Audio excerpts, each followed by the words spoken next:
Hi everyone, welcome to Inside Out with me, Susan Madaris. We're coming to you from New York City, where for most of its history has been the most diverse and economically ambitious city across the United States.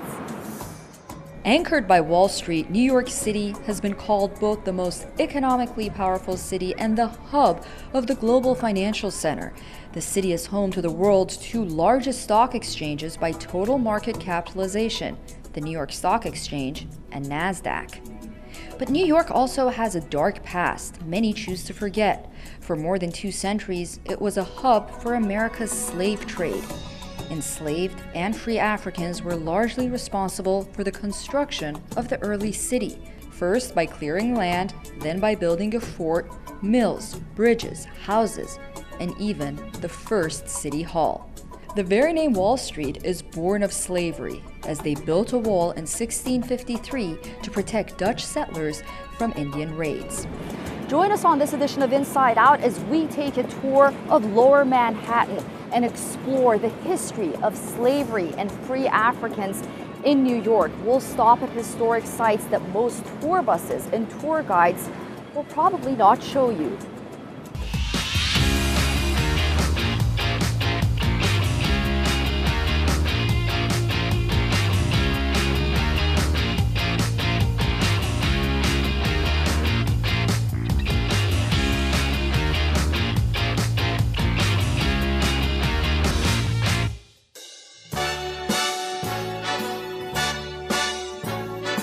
New York, New York. It is arguably still the preeminent global financial center. As far as money and media go, it's the city that's the world headquarters for both.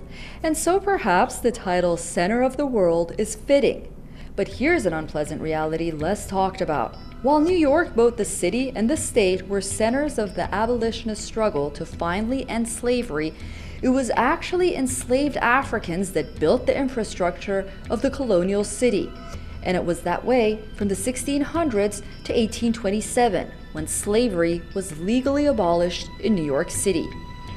We rarely think of New York as a slave-holding city, but it had more slaves than any other city except Charleston, South Carolina.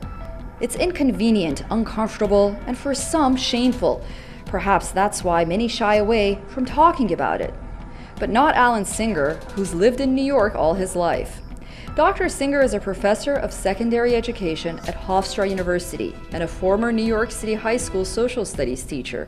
He's the author of New York and Slavery, Time to Teach the Truth. I met with Dr. Singer in Lower Manhattan. He agreed to take us to some of the most important sites related to slavery here.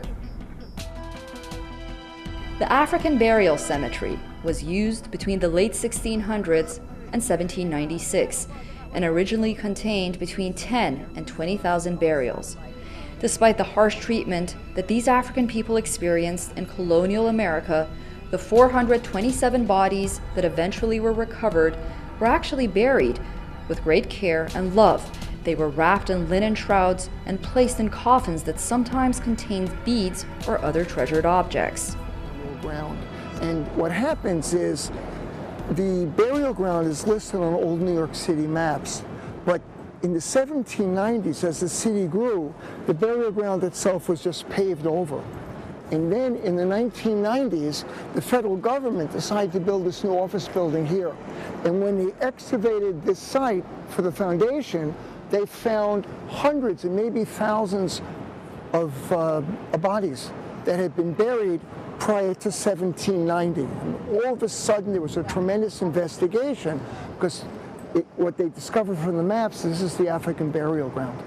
What happens is, as New York City grew, people are familiar that Wall Street had a wall. But Wall Street Wall was in 1664 when it was a Dutch city, New Amsterdam.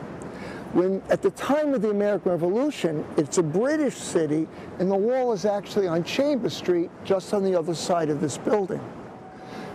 Africans, even though they were Christian, were considered to be heathen, and they were not allowed to be buried on the church grounds within the city limits. So they are buried outside the wall in this area just outside New York City. Now, part of the reason that this area was used is also very swampy. Just below, we'll see, is an area they called the Collect, and behind that is an area called 5 Points. It's very swampy areas. As a result, they were not prime for people to live. This was used as the African burial ground. The whole area was just paved over. It was lost to history. It was erased from the past, and was only found when they started digging the foundation for this office building. The African American community demanded answers after the cemetery was rediscovered in the 1900s. What eventually happens is forensic scientists and anthropologists, archaeologists from Howard University investigate, they establish who these people were, they study the bones, they recognize the hardness of their life, and then the people, about 500 people who are dug up, are then reinterred in a ceremony in these mounds. So these mounds contain about the remains of 500 people who originally were buried out through that whole area. Singer says that at the time of the American Revolution, around the 1780s, the population of New York was about 10,000. 15% of that population were enslaved Africans. In the United States, people usually think that slavery is an institution of the South, but slavery is actually a national institution. Now, in a place like New York, we're not looking at plantations, and we're not looking at primarily agricultural work. We're looking at people building the infrastructure of the city. We're looking at people clearing forests. We're looking at people building roads, building fortifications, dredging harbors. And the people who did this work were enslaved Africans. As we walked across the city to Foley Square, Alan tells me about how it was here that enslaved Africans, free blacks, and white supporters accused of plotting the 1741 slave conspiracy were executed. White New Yorkers, afraid of a slave revolt, responded to rumors and unexplained fires with the arrest of 146 enslaved Africans, the execution of 35 blacks and 4 whites, and the transport to other colonies of 70 enslaved people. Historians continue to doubt whether a slave conspiracy ever existed. 1741, it's a bitter cold winter. It is so cold that the Hudson River freezes. What happens is, we're talking about a wood town. People are just burning whatever they can to keep warm, and there are fires that break out. In April, the white population of the city suspects that the black population, the enslaved population, is planning a rebellion. And then all of a sudden, 1741, over 150 enslaved Africans are arrested and accused of plotting this rebellion. What's interesting is the whites did not believe that the Africans could plan it, so they actually arrest a white tavern owner and accuse him of planning the uprising. So they're put on trial. And what happens at the trial is the Africans are basically given a deal. If you confess, we will send you to Barbados to live out the rest of your life on the sugar plantations. But if you don't confess, we're going to burn you alive at the stake. Some people confess. The 4 whites are hung.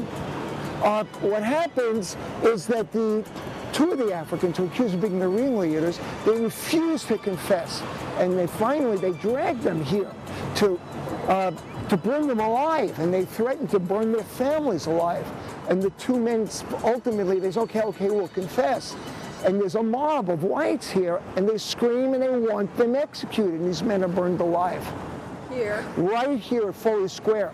The thing is, with flesh burning on open flames, the stink would permeate the entire city of New York. Now, one of the things is there's actually a woodcut drawing of the scene. It shows families coming to watch the scene, very reminiscent of some of the scenes from the French Revolution of the guillotine. There's a commentator from New England who looks at the trial transcript and said, this is like the Salem witch trials. This is an hysterical population, fearful because of fire. All of a sudden attacks a helpless group of people, enslaved Africans, executes 35 enslaved Africans, and the 4 whites they believe are the ringleaders.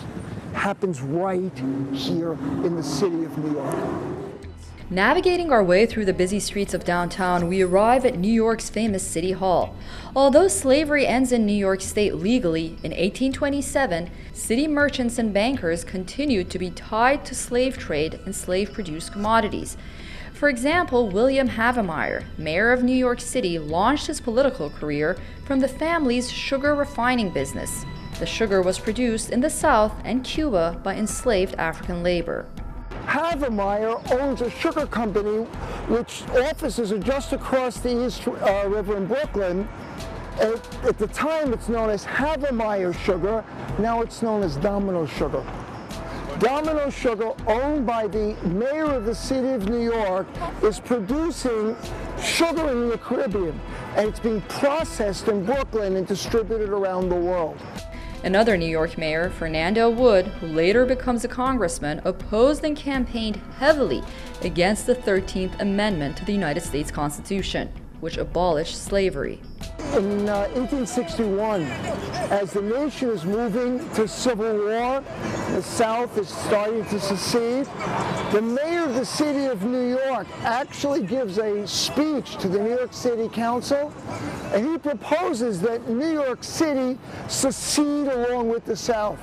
And he makes this proposal because he says they owe us so much money and we are so commercially tied together. If they leave and we stay, how will they ever pay us back?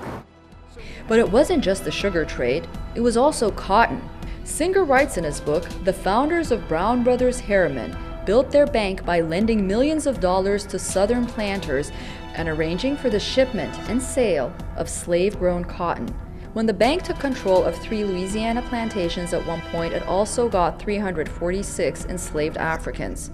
John Jacob Astor, America's first multimillionaire, made his fortune in part through cotton transportation.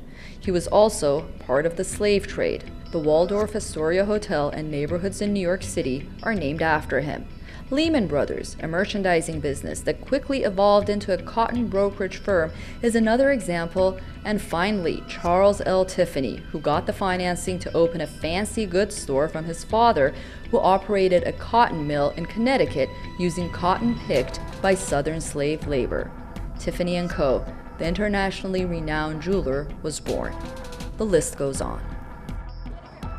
Today, the South Street Seaport is one of New York's many waterfront tourist attractions, with restaurants and gift shops. Singer explains that although in 1807 it was illegal to bring enslaved Africans into the United States, a restaurant named Sweets continued to be the meeting place of the global slave trade in secret, and just up the street was the bank that financed the slave trade, Citibank. Complex here dates from 1810. It's one of the oldest building complexes in the city of New York. What happens, and then the waterfront is right here. What happens in the 1850s, there's a restaurant in this building right in front of us called Sweets. And Sweets is the meeting place of the global slave trade. Boats are outfitted in the harbor of New York, and what happens is it's illegal to bring enslaved Africans into the United States after 1807. In fact, the slave trade itself has been declared illegal by Great Britain and the United States.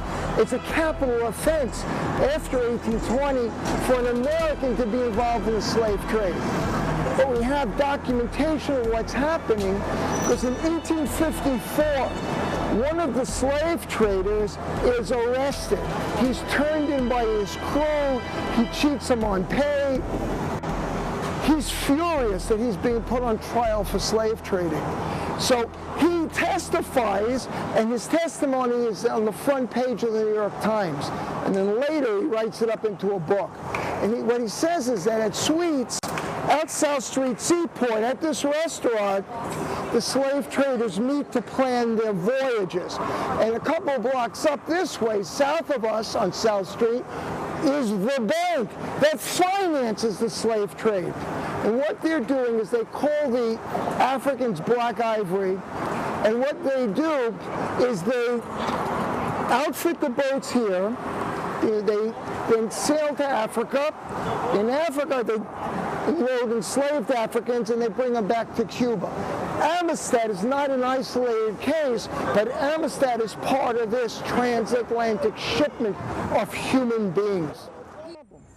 Dr. Singer was the director of the New York and Slavery, Complicity, and Resistance curriculum.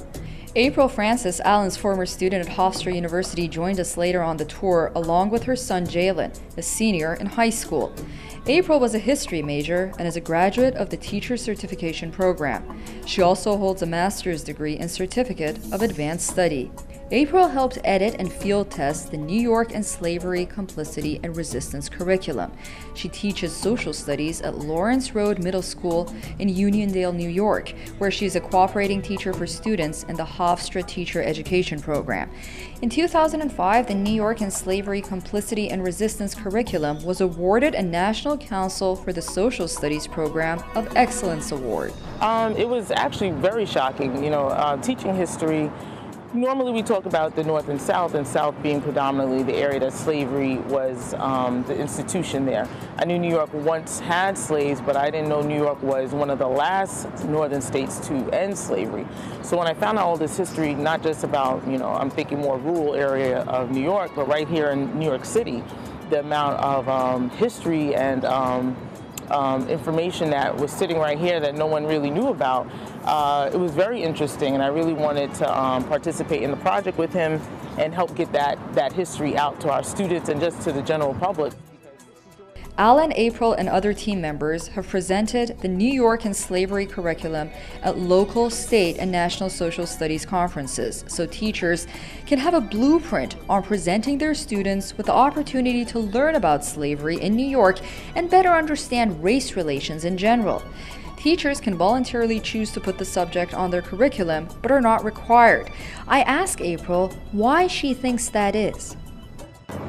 I think it's not that they want to hide, but it's a painful history.